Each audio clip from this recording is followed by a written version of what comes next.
Welcome back again, back on the bike. So all the tappets are done. I've got my covers all back on nicely. So moving on to the points, just checking the gap. So I've got my feeler gauge, and apparently it is 0.3 to 0.4 millimeter. So I've got a 0.3 and I've got a 0.35 there, just check them. And in terms of setting the points, what you've got to do is, I haven't got an awful lot of room here, is move the crank so that the actual gap in the points gets to its widest point, and you measure it at that point there. So as you know, I haven't got a tripod or anything. I'm gonna do that so you can advance it. Some people advance it use putting the bike in gear and moving the back wheel, but I tend to either use the kickstart, or you can actually turn the crank there. But sometimes, I don't know, I've heard stories about that not being the best solution, particularly when you get into the compression stroke. But anyway, let's get on with it. Doing this with one hand again. Just put my feeler gauge in there. You see that's a 0.03. We've got a slight drag on it. I think that's about okay. And then onto the other side, the other set of points. That's a 0.03 and there's a slight drag there. If I try it on the slightly bigger one, it's 0.35, yeah. So it's at the lower end, 0.3. I think that's okay. Okay, now that the points gaps have been set, we can actually come to do the timing, and we can use our timing light that we put together in a previous video.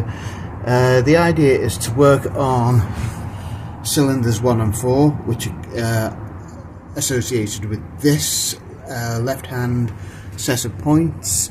So what you need to do is connect the live terminal of your test to the screw at the connection at the end of the wire there, and then the other to the earth, which is just to the crankcase. And you won't be able to see it in here, but I'll put some pictures up, hopefully, of the marks, because what you want to do is make sure you're approaching cylinders 1 and 4, and then see if the light comes on as you reach the firing point, which is marked by an F on this bike. I'll put some still pictures up because you're not going to see on the video here, and it's I'm doing this on my phone. So the first thing is to turn the power on. Able to see that, but I'm actually bang on the firing mark, and the light came on. So that means for cylinders 1 and 4, the timing is bang on. And there's my light, so let's move on. I've moved the live cable over to the other set of points for cylinders 2 and 3. So just go through the same procedure, advance the crank until I get to the firing point on 2 and 3 cylinder, and just make sure that the light comes on at the firing point. I just took it around again to check, and you won't be able to see in the, oh, I don't know, you might be able to see, but it's literally a fraction behind the firing line, so just slightly late. Well, the nature of these things is they've got to be bang on. Let me turn the ignition off. Anyway, heat up the coils.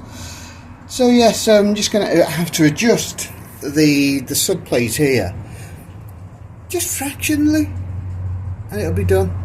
Okay, I've done it, and just rechecked both again, but both the timing light, the test light comes on precisely at the point it reached the F mark on both the 1 and 4 cylinders and the 2 and 3 cylinders. So that's done. So put the cover back on there and forget for a bit. Okay, so the next thing I'm going to do this afternoon, I'm actually going out to look at a new place to live shortly, but when I come back I'm going to do spark plugs and oil change and oil filter change. Right, spark plugs, let me see what this would say. The gap 0.6 to 0.7 millimeters. Good. I had to buy one of these specialist kind of smart spark plug sockets. None of mine would fit. Yeah, so I had to get this especially for the CB750 or the single overhead cam ones at least. So the range is 0.6 to 0.7 millimeters. So if I aim to get it on a 6.5, I'll be bang in the middle of specification. Right, looking at this, it's certainly, if you look at the book, it kind of corresponds with, there's some carbon deposits on there, possibly too rich a fuel mixture, clogged air filter, yeah, but nothing too bad. Actually, it looks alright actually. Okay, let's plug in each. Oh god, in number 1 and number 4. Just trying to do these ones in the middle. They're awkward to get at. Luckily the leads are helpfully been numbered, so there's no chance of me kind of getting them mixed up. But getting to that one down there, I'm not going to attempt it with one hand. Yeah, it was a struggle getting the plugs out of those 2 central cylinder areas, just because of the restriction. They're fine. I got them out, but obviously, you know, getting that initial kind of catch, it's difficult. I've heard a trick which I'm going to try, whereas using a bit of old fuel line on the plug itself, it just allows you to give it that little twist to get it initially seated before you stick the socket on it. So I'll give it a go. Just about to do the last plug, put the last plug in, and I can confirm that tip about sticking a little bit of old fuel line on the top of the plug to get it in and start, because you can't actually see the hole. You're feeling around, it's very recessed, and you've got the frame right on top of it. That little bit of fuel hose makes all the difference, makes it much easier. Good tip.